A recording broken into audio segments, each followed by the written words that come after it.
Greetings once again to the saints of Yahweh. We're going to continue with our teaching on Salt Shaker. This is part 2 of our weekly soundbite. Welcome to Covenant of Grace TV. We're going to begin from Numbers 18 and 19. All the heave offering of the holy things which the children of Israel offer unto the Lord have I gave thee, and thy sons and thy daughters with thee by a statute forever. It is a covenant of salt forever before the Lord unto thee and to thy seed with thee.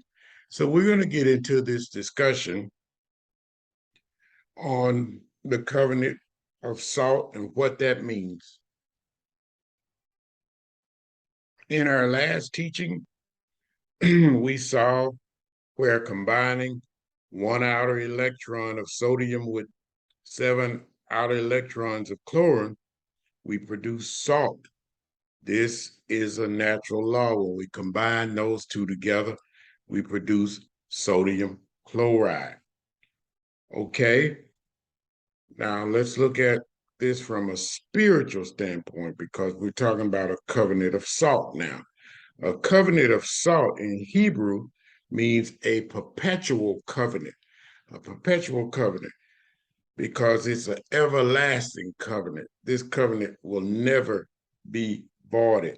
So it's a perpetual covenant because we use the word salt because salt is a preservative, and this covenant is preserved forever. Now, in our example in the natural world, we saw where 1 and 7 equal 8. In chemistry, 8 electrons in the outer shell is most stable. But let's look at the spiritual meaning of what we're talking about. The number 8 in the Bible means what? First of all, new beginning. When you see the number 8, new beginning. It also means resurrection life. It also means put on the new man. Now we're moving into the spiritual aspect of what these numbers mean and what salt means. So let's look at 8 events in the Bible with the number 8, and then we'll be able to see the new beginning. We'll be able to see the resurrection life. We'll be able to see the meaning of put on the new man. In the Old Testament, on the 8th day, circumcision took place.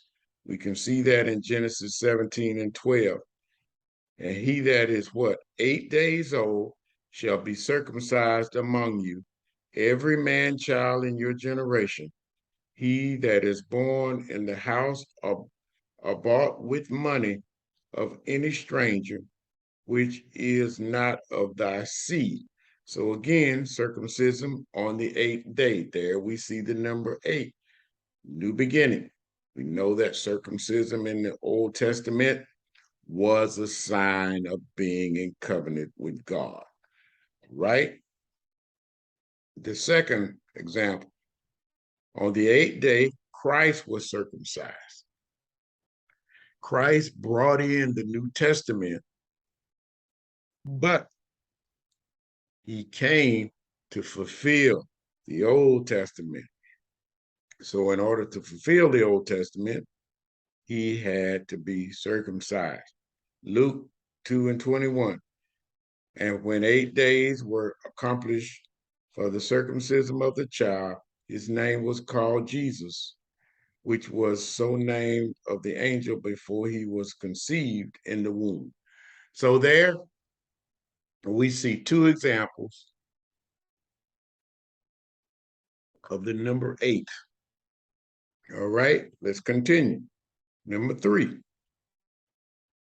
8 people were saved in the flood. We look at this, we can see it, 1 Peter 3 and 20.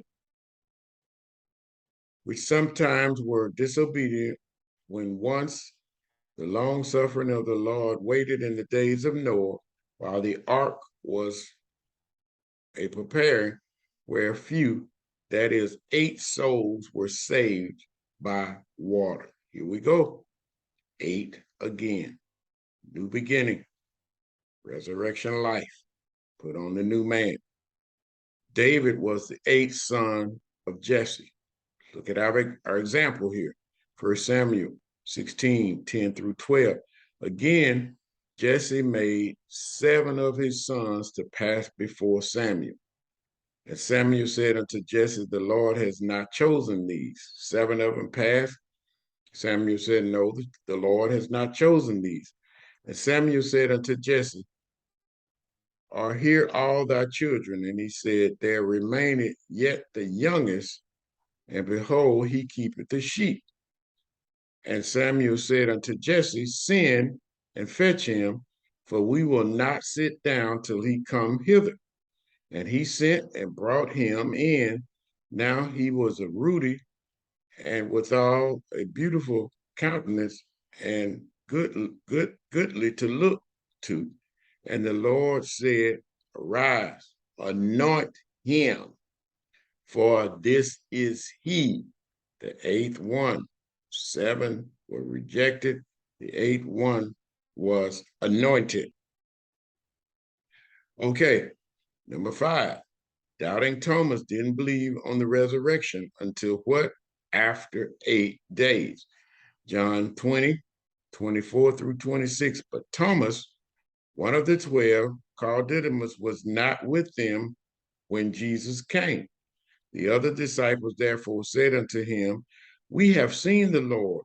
But he said unto them, except I shall see his hands, the print of the nails, and put my finger into the print of the nails, and thrust my hand into his side, I will not believe. And after 8 days, here we go, again, his disciples were within, and Thomas with them. Then came Jesus, the door being shut, and stood in the midst, and said, peace unto you. Okay, 8 days again. Right, let's look at example number 6. After 8 days, Christ took Peter, John, and James and went up into the mountain to pray, transfigured his body, and spoke with Moses and Elijah. This is Luke 9, 28 and 29. And it came to pass after 8 days, after these sayings, he took Peter and John and James and went up into the mountain to pray, and he prayed. The fashion of his countenance was altered, and his raiment was white and glistering. Example number 6. Example number 7.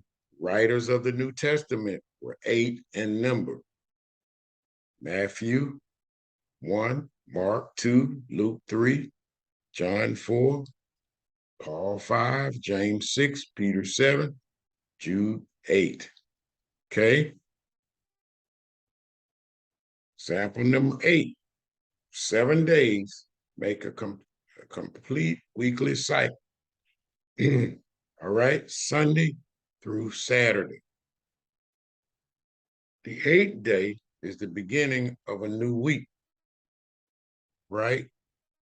So you start from Sunday, go through Saturday, that's 7 days.